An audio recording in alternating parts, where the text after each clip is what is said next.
वदातो संकीर्तनैक पितरो कमलायताक्षो विश्वम्भरो द्विजरो युग धर्मपालो वंदे जगत प्रिय करो करुणावतारो वंदे श्री कृष्ण चैतन्य नित्यानंदो सहोदितो गौड़ोदय पुष्पंदो चित्रो छंदो तमोनुदो पंचतत्वात्मकं कृष्णं भक्त रूप स्वरूपकं भक्तावतारं भक्ताख्यं नमामि भक्त शक्तिकं। श्री कृष्ण चैतन्य प्रभु नित्यानंद श्री अद्वैत गदाधर शिवासदि गौर भक्त वृंदा। हरे कृष्णा कृष्णा कृष्णा हरे हरे, हरे राम राम राम हरे हरे। नमो विष्णुपादाय कृष्ण प्रेष्ठाय भूतले श्रीमते भक्ति वेदांत स्वामी नित्य नामिने नमस्ते सारस्वते देवे गौरवाणी प्रचारिणे निर्विशेष शून्यवादी पाश्चात्य देश तारिणे। वैराग्य विद्या निज भक्ति योगा शिक्षार्थम एकः पुरुषः पुराना। श्री कृष्ण चैतन्य शरीरधारी कृपाम्बुधिर्यस्तम अहम प्रपद्ये। हरे कृष्णा हरे कृष्णा।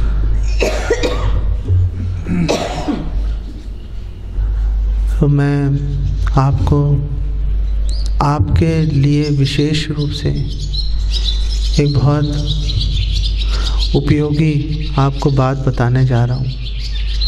आप प्लीज़ बहुत ध्यान से सुनना। ये ऐसी बात है कि आपका जीवन बदल सकता है इससे। भगवान कृष्ण और बलराम जी आज से 5000 साल पहले आए थे इस पृथ्वी पर। उस समय द्वापर युग चल रहा था। 5000 साल हो गए, द्वापर युग खत्म हो गया, कलयुग शुरू हो गया। करीब 5000 साल हो गए इस बात को। तो द्वापर युग खत्म हो रहा था तो कृष्ण बलराम आए। तो उन्होंने जब कलयुग शुरू हुआ तो उन्होंने देखा कि लोगों का काफ़ी बुरा हाल है यहाँ पर कलयुग में। तो वापस आ गए। आज से करीब 500 साल पहले कृष्ण और बलराम आए यहाँ पर बंगाल में। भगवान कृष्ण आए चैतन्य महाप्रभु के रूप में और बलराम जी आए नित्यानंद प्रभु के रूप में। ये आप बस याद रखना, चैतन्य महाप्रभु कृष्णा और नित्यानंद प्रभु बलराम। तो अब मैं आपको जो आपके काम की बात है वो बताता हूँ। जब महाभारत का युद्ध शुरू हो गया था, सारे पांडवों की और कौरवों की सेवा कुरुक्षेत्र में बिल्कुल एक दूसरे के आमने सामने आके खड़ी हो गई थी। तो अर्जुन ने ऐसी स्थिति में भगवान से कई प्रश्न पूछे और अर्जुन ने भगवान कृष्ण ने अर्जुन को बोला, देखो अर्जुन, अपने कर्मों का फल भुगतना पड़ता है। आप जैसा कर्म करोगे आपको वैसा फल भुगतना पड़ेगा। कई कर्म ऐसे होते हैं जिनका फल, कई पेड़ ऐसे हैं जिसका 1 साल में फल निकल आता है। कई पेड़ है 10 साल में फल देते हैं। कई पेड़ और अधिक समय में फल देते हैं। ऐसे ही हमारे कर्म भी हैं कि कोई कर्म हमारे ऐसे होते हैं अभी किया और साथ में उसका फल मिल जाता है। ओपी से मिला देना, ओपी से। कई कर्म ऐसे होते हैं कि कुछ सालों के बाद फल मिलता है और कई कर्म ऐसे भी होते हैं कि कई जन्मों के बाद उसका हमें भुगतान करना पड़ता है। दोनों, अच्छे भी और बुरे भी, कड़वे फल भी और मीठे फल भी। तो जब भगवान कृष्ण ने अर्जुन को ये बात बोली तो अर्जुन ने एक बहुत महत्वपूर्ण प्रश्न पूछ लिया। अर्जुन ने भगवान से बोला कि मैंने तो सुना है कि हम तो कठपुतली हैं। जो इंसान तो कठपुतली की तरह होता है, उसके हाथ में कुछ नहीं होता। तो ऐसा क्यों है कि उसको कर्मों का फल भुगतना पड़ता है? हमारे तो बस में था नहीं, हमारा मन नहीं कर रहा था काम करने का गलत, लेकिन हमसे गलत काम हो गया, हो जाता है हमसे गलत काम, तो हम तो कठपुतली हैं, हमें इसका फल क्यों भुगतना पड़ता है? नहीं है कि नहीं है? ये अच्छा प्रश्न हमारे लिए पूछ लिया अर्जुन ने, हम लोगों के लिए ये प्रश्न पूछ लिया। तो भगवान कृष्ण ने बोला, तो अर्जुन का कहने का मतलब ये था कि ऐसा तो नहीं करवा आप रहे हो और फल हम भुगत रहे हैं, ऐसा तो नहीं करवा आप रहे हो फल हम भुगत रहे हैं। तो भगवान कृष्ण ने अर्जुन को बोला, अर्जुन ऐसी बात नहीं है, ऐसी बात नहीं है। तो अर्जुन ने पूछा, तो फिर कैसे हो रहा है? मेरे में गलत काम करने की भावना कहाँ से आ रही है? तो भगवान कृष्ण ने अर्जुन को बोला कि आप में, मैं बताता हूँ आपको गलत काम करने की भावना कहाँ से आ रही है। भगवान कृष्ण ने बोला, कामेश क्रोधेश रजोगुण समुद्भवा महाशनो महापापमा विधि एनम इह वैरिनम। हे अर्जुन, ये जो गलत काम करने की भावना है ये मुझसे नहीं आ रही, जो आपके अंदर, हर जीव के अंदर जो काम, जो इच्छाएं हैं, जो इच्छाएं हैं अच्छी या बुरी, और उन इच्छाओं को पूरी ना होने से जो मन में क्रोध आता है, उसके कारण व्यक्ति गलत काम करने में लग जाता है, उसके हाथ से गलत काम हो जाता है। ये जो हमारी काम वासनाएं हैं, हमारे हृदय में जो इच्छाएं बैठी हैं, करोड़ों जन्मों की इच्छाएं हम अपने हृदय में संजो कर बैठे हैं, इकट्ठे करके रखी हुई हैं हमने अपनी इच्छाएं। भगवान ने बोला, ये जो इच्छाएं हैं, ये जो इच्छाएं हैं, ये इच्छाएं क्या व्यक्ति को ऐसा काम करने पर मजबूर कर देती हैं जो वो कभी सपने में भी नहीं सोच सकता। कई बार, ज़्यादातर ऐसे ही होता है कि व्यक्ति गलत काम कर बैठता है और बाद में पूरी उम्र पछताता रहता है कि नहीं? नहीं, एक क्षण ऐसा आता है, एकदम से विवेक, सोचने समझने की शक्ति खत्म हो जाती है, तुरंत वो व्यक्ति गलत काम कर बैठता है, और गलत काम करते ही, करने के एकदम बाद ही उसको ये दिल में भावना आ जाती है कि मेरे से गलत काम हो गया, लेकिन कुछ नहीं हो सकता, अब तो गलत काम हो गया, अब उसका परिणाम भुगतना पड़ता है, उसका परिणाम भुगतना पड़ता है। यहाँ पर आपको 2-3 बहुत महत्वपूर्ण बातें बता रहा हूँ, बहुत ध्यान से सुनना प्लीज़। आपके लिए स्पेशली दिल्ली से सोच के आया था, ये बात आपको बताऊँगा जाकर। पहली बात यह है, परीक्षित महाराज का नाम सुना है आप सब ने, है ना? और परीक्षित महाराज पूरे संसार के राजा थे, पांडवों के पोते थे परीक्षित महाराज। तो परीक्षित महाराज एक बार जंगल में शिकार करने गए, भूख प्यास से बेहाल हो गए, तो वहाँ पे एक ऋषि की कुटिया में गए, और ऋषि समाधि में बैठा था, और ऋषि का नाम था शमीक ऋषि, समाधि में बैठा था। तो उसने, महाराज परीक्षित ने उनको बोला, प्लीज़ मुझे थोड़ा पानी पिला दो। ऋषि ने सुना नहीं, समाधि में था, उसको बाहर क्या हो रहा है कुछ पता ही नहीं। तो महाराज परीक्षित को गुस्सा आ गया, उन्होंने वहीं पे पास में एक मरा हुआ सांप पड़ा हुआ था, उन्होंने अपने धनुष से वो सांप उठाया और ऋषि के गले में डाल दिया और चले गए। जब चले गए, अपने घोड़े पे बैठे हैं और अपने महल की ओर जा रहे हैं, और रास्ते में पछता रहे थे, वो रास्ते में पछता रहे थे कि मेरे से बहुत गलत काम हो गया। फिर उन्होंने भगवान से प्रार्थना की, परीक्षित महाराज ने, कि हे भगवान, मेरी इस गलती की सज़ा मुझे कल की जगह आज ही दे देना। जितनी जल्दी मैं अपनी इस गलती से निवृत्त हो जाऊं, अपनी गलती का भुगतान कर दूं, उतना ही अच्छा है। बाद में तकलीफ़ होएगी, अभी तुरंत भुगतान हो जाए तो ज़्यादा अच्छा है। ये हमारी जो चेतना है, जो परीक्षित महाराज की चेतना है, अगर हम अपने जीवन में ले आएँ, तो हम, अगर हमसे गलती हो जाए, अगर हमें उसकी सज़ा भुगतने के लिए मिल जाए, तो हम संतोष के साथ अपनी सज़ा को भुगत सकते हैं। चलो, कल की जगह आज ही भुगत ली, काम ख़त्म हुआ। जान छूटी नहीं। ये पहली बात है। ये बात अगर आपने अपने जीवन में उतार ली, समझ लेना कि पलक झपकते आपका यहाँ पर जो कठिन समय है, पलक झपकते बीत जाएगा आपका। अब आपको दूसरी बात बता रहा हूँ आपको। व्यक्ति गलती करता है, सज़ा मिल जाती है, सज़ा भुगत लेता है। जब सज़ा भुगत के बाहर निकलता है तो बाहर पहले जैसा व्यवहार नहीं होता उसके साथ में। बाहर निकलते हैं, हर व्यक्ति गिरी हुई नज़र से देखता है। नहीं, गलत बोल रहा हूँ कि सही बोल रहा हूँ?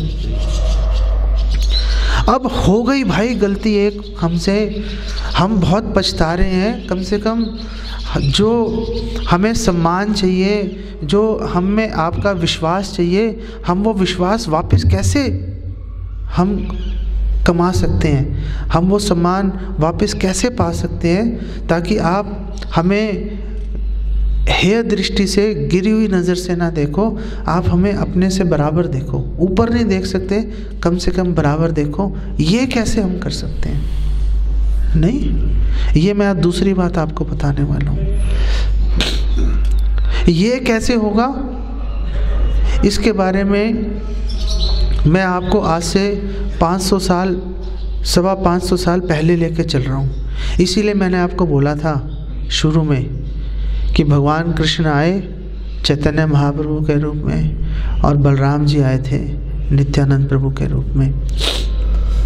तो जब वो यहाँ पर आए थे करीब 550 साल पहले, तो उस समय यहाँ पर, प्रभु इसको स्विच ऑफ कर दो ना प्लीज़ आप यार। उस समय उनके वहाँ पर घर के पास में 2 ब्राह्मण रहते थे, और वो ब्राह्मण बहुत उच्च कुलीन ब्राह्मण थे, एकदम सर्वश्रेष्ठ ब्राह्मण परिवार में उनका जन्म हुआ था। लेकिन गलत संगत में डल गए। अब गलत संगति में डल गए तो उन्होंने शराब पीना, जुआ खेलना, मांस खाना, चोरी डकैती शुरू कर दी उन्होंने। भागवतम में पहले स्कंद में बताया गया है कि 4 तरह के जो पाप होते हैं, अधर्म 4 तरह के होते हैं। द्यूतम, पानम, स्त्रिय, सूना, कि 4 तरह के पाप कर्म होते हैं। द्यूतम जुआ खेलना, पानम मदिरा शराब पीना, सिगरेट बीड़ी पीना। द्यूतम पानम स्त्रिया, स्त्री के लिए पर पुरुष का गमन करना और पुरुष के लिए पर स्त्री का गमन करना।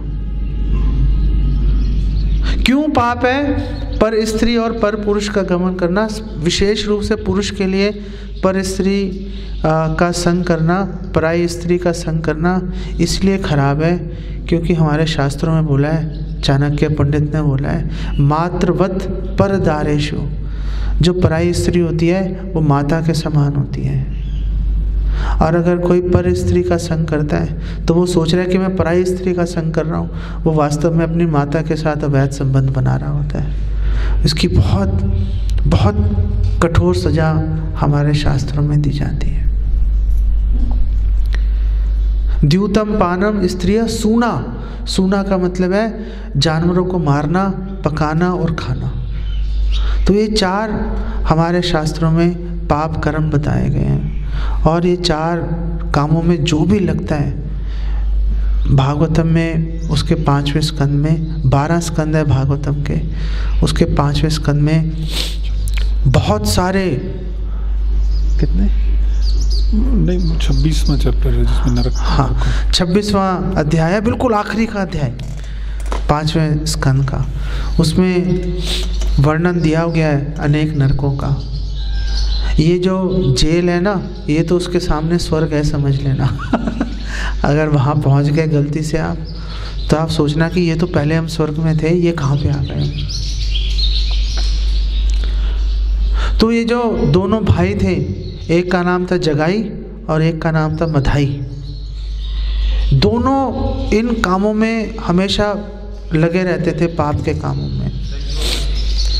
लोग इनको देखते ही दूर भाग जाते थे। वो यहाँ से आ रहे हैं, लोग उनको देखते ही कन्नी काट लेंगे, दूसरी सड़क पकड़ लेंगे। जैसे आप लोग जब बाहर जाओगे ना, आपको देख के भी लोग कन्नी काटा करेंगे। ये मैं आपको हकीकत बता रहा हूँ। जिनको आप अपना मित्र, जिनके लिए आपने गलत काम किया, वही आपको देख के मुंह मोड़ लेंगे अपना। तब आपको पता चलेगा, ओह हमसे कितनी भारी गलती हो गई। तो जब उनको कोई नहीं मिलता था लड़ने के लिए, एक दूसरे से लड़ना शुरू कर देते थे, इतने खराब थे।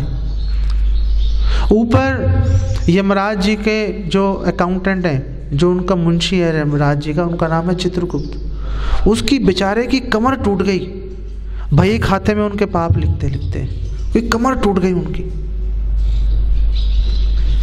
परेशान हो गया कि कितने पाप लिखता रहूं, कितनी मैंने किताबें भर दी इनके पाप लिख लिख के, कैसे छुटकारा होगा इनका। तो एक बार नित्यानंद प्रभु जी, जो बलराम जी हैं, वो वहाँ पे जा रहे थे अपने एक संगी के साथ में, अपने दोस्त के साथ। उन्होंने इन दोनों को देखा, जगाई और मधाई को। तो जगाई और मधाई को जाके उन्होंने बोला कि आप हरि नाम लो, हरे कृष्ण महामंत्र का जप करो। तो जैसे ही इन्होंने बोला, मधाई ने वहाँ पे पास में एक मटका रखा था, उठा के नित्यानंद जी के सिर पे जोर से मारा। खून बहना शुरू हो गया, सारा खून बह गया, कपड़ों पे खून से लथपथ हो गए, जमीन पर गिर पड़े।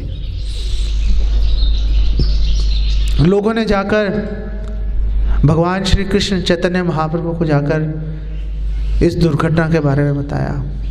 तो जब मधाई मारना था नित्यानंद जी को, तो जगाई उसको कह रहा था, रहने दो रहने दो, बहुत चोट लग गई है पहले ही, और मत मारो। तो जैसे ही भगवान कृष्ण को, चैतन्य महाप्रभु को पता चला, वो फौरन वहां पर भाग के आए, बहुत गुस्से के अंदर, और उन्होंने बोला चक्र चक्र। एकदम सुदर्शन चक्र आ गया उनके हाथ में, और चैतन्य महाप्रभु ने बोला सुदर्शन चक्र को, जाओ इनका गला काट दो। लेकिन सुदर्शन चक्र उनकी उंगली से हिला ही नहीं।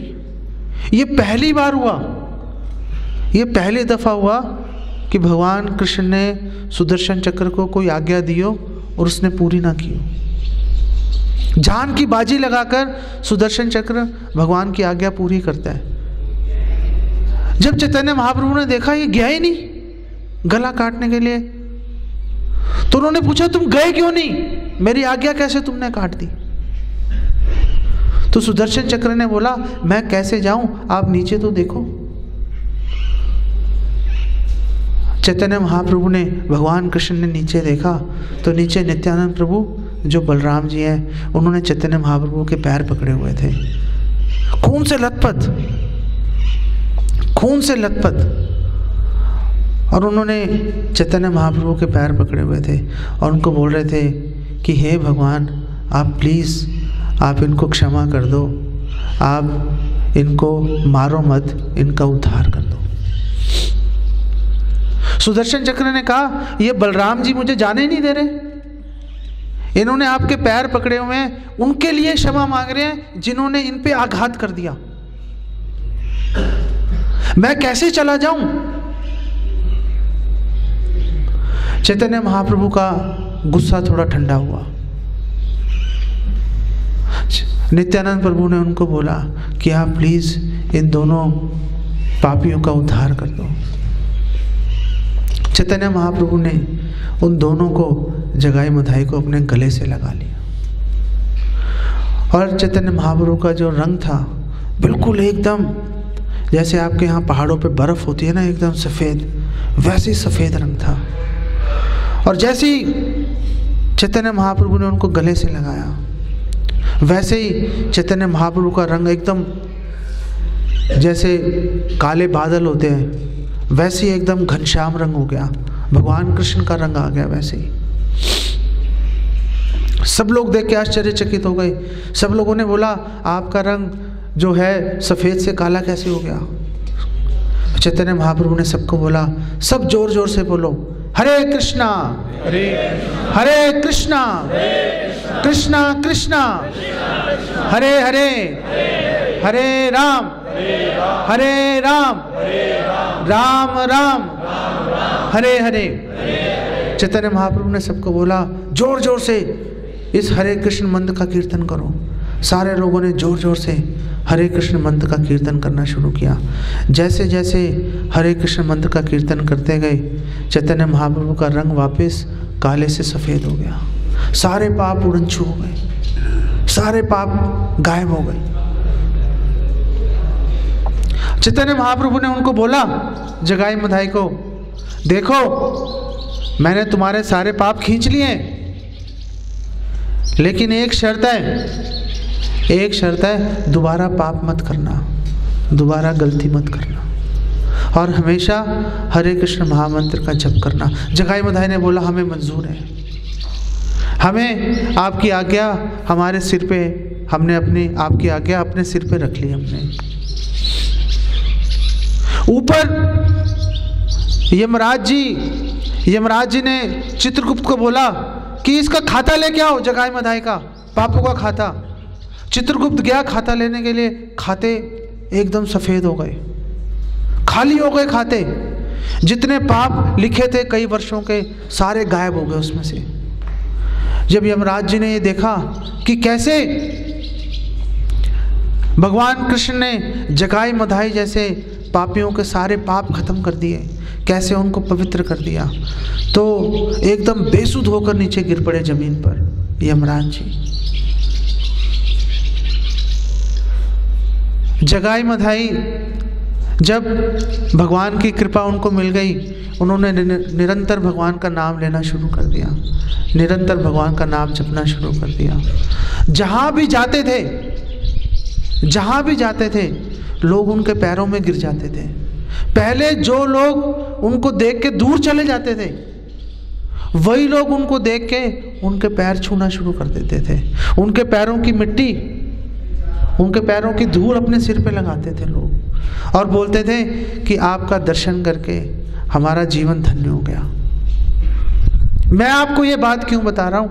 मैं आपको ये बात बता रहा हूँ कि जब जगाई मधाई जैसे पापियों का उद्धार हो गया और लोग उनके पैरों की धूल अपने सिर पे लगा रहे थे, आपके साथ भी ऐसे हो सकता है। आपके साथ भी ऐसे हो सकता है।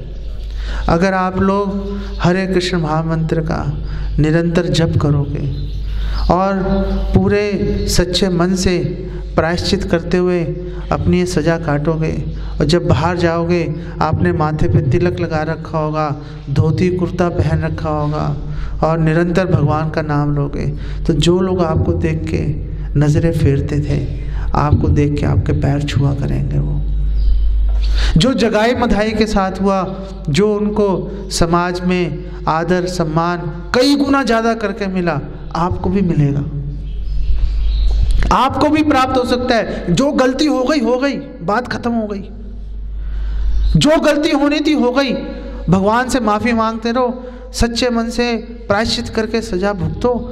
हमेशा अभ्यास करो भगवान कृष्ण के दिव्य नामों का जप करने का। जब जप करते हुए आप बाहर निकलोगे और वैष्णव वेशभूषा में जब आप अपना जीवन व्यतीत करोगे, तो वही लोग आपके पैर छुएंगे।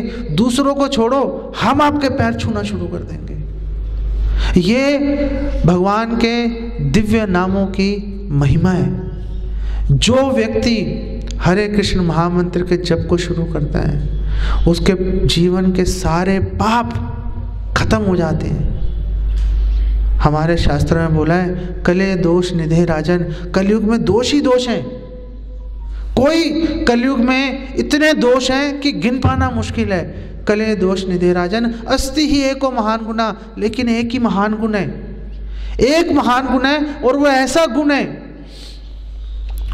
गुण है कि कलयुग के सारे दोषों को खत्म कर देता है। अस्ति ही एको महान गुना कीर्तनादेव कृष्णस्या। अगर हम भगवान कृष्ण के दिव्य नामों का कीर्तन करेंगे, अगर हम जोर से बोलेंगे सदैव हरे कृष्णा कृष्णा कृष्णा हरे हरे, हरे राम राम राम हरे हरे, कीर्तनाद एव कृष्णस्य, अगर हम भगवान के दिव्य नामों का कीर्तन करेंगे, मुक्त संगा, सारे पाप खत्म हो जाएंगे हमारे, मुक्त संगा, पाप खत्म हो जाएंगे तो क्या होगा? परम व्रजेत, भगवान के धाम चले जाओगे। जो हो गया, उसके ऊपर अब ज़्यादा सोच विचार विमर्श मत करो। जो हो गया उसको भूलो और भगवान कृष्ण के दिव्य नामों का जप शुरू कर दो। भगवान के दिव्य नामों का जप शुरू करोगे, उससे आपका बाहरी जो आपका वातावरण है और मन के अंदर का वातावरण दोनों शुद्ध हो जाएंगे और लोग आपको देखकर लोग आपके पैरों को छुआ करेंगे। अगर आप वाकई में ये चाहते हो, अगर आप वाकई में समाज में आदर और सम्मान प्राप्त करना चाहते हो, मेरी आपसे विनम्र प्रार्थना है, आपसे मैं हाथ जोड़कर आपके पैरों में मैं विनती कर रहा हूँ, ये आपके फायदे के लिए कि आप निरंतर हरे कृष्ण महामंत्र का जप करो। और ये जप करते हुए जब आप बाहर निकलोगे, आपको समाज में वही आदर सम्मान वापस मिलेगा, बल्कि उससे ज़्यादा मिलेगा आपको। ठीक है? हरे कृष्णा हरे कृष्णा कृष्णा कृष्णा हरे हरे हरे राम राम राम हरे हरे।